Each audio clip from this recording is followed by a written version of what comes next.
السلام علیکم ورحمۃ اللہ وبرکاتہ۔ اللہ کے سوا وہ کون تھے جس نے حضرت جبرائیل علیہ السلام جیسے طاقتور فرشتے کو بھی ڈرا دیے تھے۔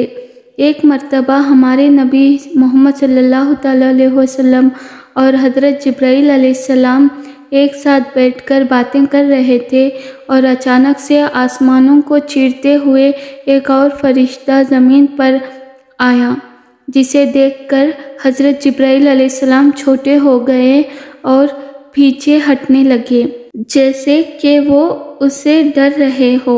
وہ فرشتہ ہمارے پیارے نبی پاک صلی اللہ تعالیٰ علیہ وسلم کے پاس آیا اور کہنے لگا، اے اللہ کے نبی، مجھے اللہ نے بھیجا ہے اور آپ کے لیے 2 فریاد لے کر آیا ہوں۔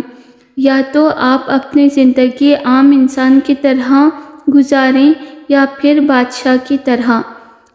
آپ نے پہلی فریاد کو اپنا جواب دیا اور وہ فرشتہ وہاں سے چلا گیا۔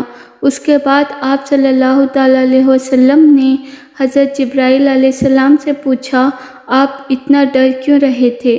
حضرت جبرائیل علیہ السلام نے کہا، میں اللہ کی قسم کھاتا ہوں کہ میں نے کبھی نہیں سوچا تھا کہ یہ فرشتہ دنیا میں بھی آئے گا۔ آپ صلی اللہ تعالیٰ علیہ وسلم نے کہا، اس فرشتے کا نام کیا ہے؟